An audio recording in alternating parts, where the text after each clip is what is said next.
Bhamna sagat body sing the yawi kanava, ang pasalon sa pamsing, taibang is the so, the sing liramle. Makong humpan misak ama, football fazana sana haikiva, misak ama kaktada, personality is kun mari leiba. Yam angak Miyoi karagi maramda, masigi pitiwas dagi kamina say.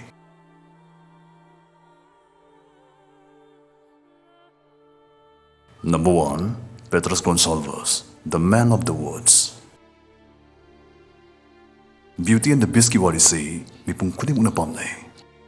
Adugu sigi wari say, asing batoki ba wari yamagasu yam mani haibasti, asi mipung karakak na kangi.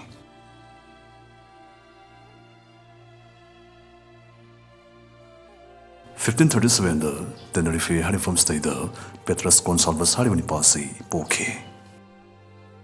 Masik poktor padi hauna magi masapum basi matuna pungyong yomaga puglake.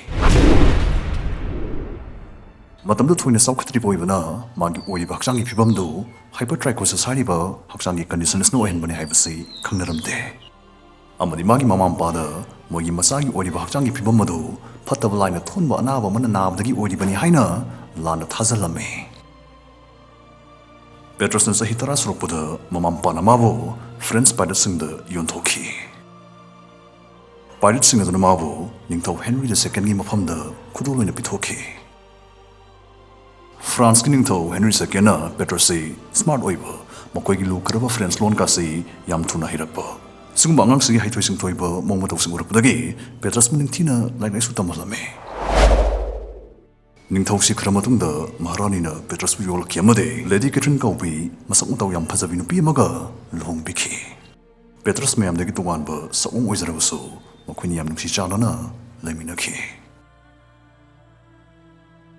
Number 2, Francesco Lentini, makhong humpan ba football player.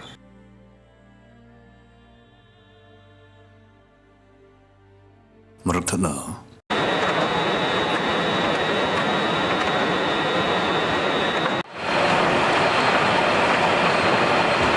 Manipur miyamna maroina mahiroisingna khwaidi chawna thengnariba awaba maharagadi aikoina larik ama leiba sa pamatamda larik tu thibagi awaba amusu bookstore da larik adu yaurumdabagi awaba asni asumna tanglaba matam amade aremada sel tingalle masigi amata ngaraba solution di William bookstore ye aikoina pizariba number stay da call amadi text to biduna order to biyo adomodongi thungzal fawo thinjaraknabagi kudong sawa to pizari amukena nungaribana karigumba larik amadi notebook puna order to bibadaragade larik kudimaki discounts pizagane aikoigi Facebook page link description dagi fangbigane hojima call to biro adongi sebagi tamo ngai du lejari William bookstore.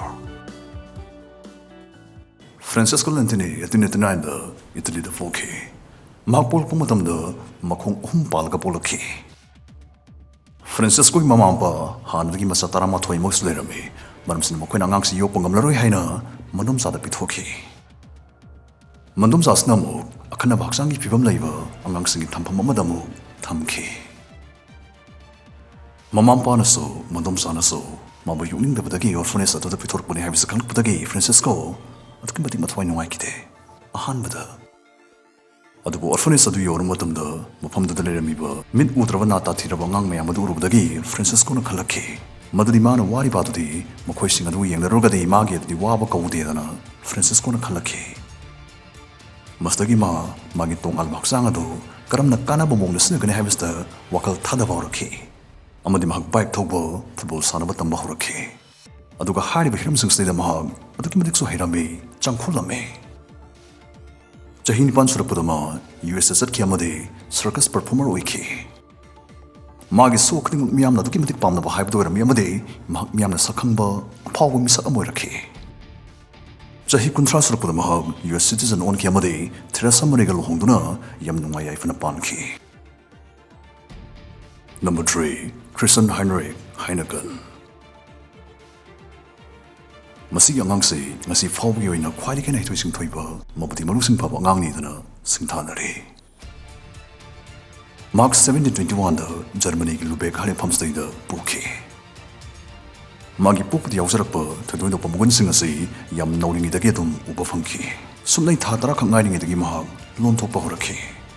Potki maming sing hanna na haiba kadim kan da wahi paring ama phawba mapung phana nganga pase sumnai thadara khangai ba ngangs dagi tawa phangki angak poiki.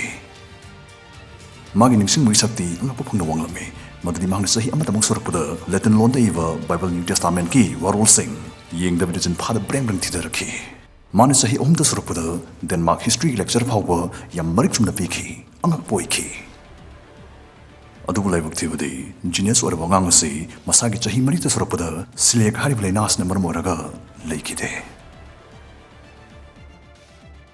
Number 4, William Stanley Milligan, the man with 24 personalities. Masigi nupase 1955 da Florida da poki. Mag yam tangna thopadugumba pungning waklagi oiba leina amna narame. Mangona nariba waklaina singma ming dissociative identity disorder kawe. Masina maram oraga magsi lamza sajad wakul manadaba miyoi kunmari punsilaga mutada punna mao imina bagi fibamda laiki masi mi kunmari oibagi fibamda. Kudamoina domse hausina tomba kauba yam sauganba miyo yamoina leirambase ngahaki matungdana mala kaubi yam lady khuribi yam ingtappi yam changkhon nupi ma ki fibamdamu leirak toribane nang nupa oiram yamse pungkaw kaw thokhiga toribane. Asumna William Stanley hariba miyoista punna tongan ton balam chajatpa personality kunmari yaurame. Personality singase masa masagi maming loina thonjai amade makhoi sungtgi marakta franchise tawpa takudara kidnappers gyan taba trans ge loina sunu yaurame character makhal makhal ne.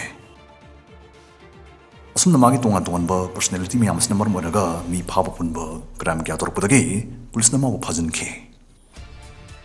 Police na mabu court butor pomtamda masi tungan badumba yam tangna nagan badum balina makhasna nare khangpadagi mag jail da thajin bagi mohta psychiatric treatment hospital da lying na barai oina tarkhe. Jahi tarasumna lying na matungda magi anawse pungpha fakhe. Aroi bidalai jare Ella Harper, the camel girl. Ella Harper 1870 da Tennessee da poke.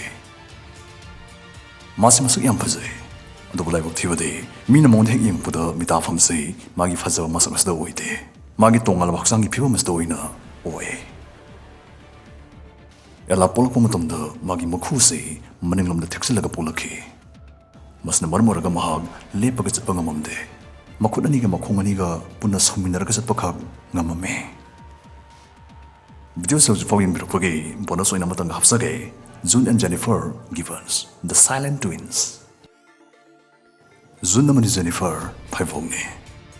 Makhoni angang oringai picture picking de gauna kanamta ga wari watai shaba pau phongna batorumde tumin dum lerame adubu makhoni de dum pau phongna rami wari watai sharame madusu makhoni de gyoiba top top tongan ballo namada June namani Jennifer ge yam ngai kiningai oiba wari leire maduna top video muda purukna bona sage.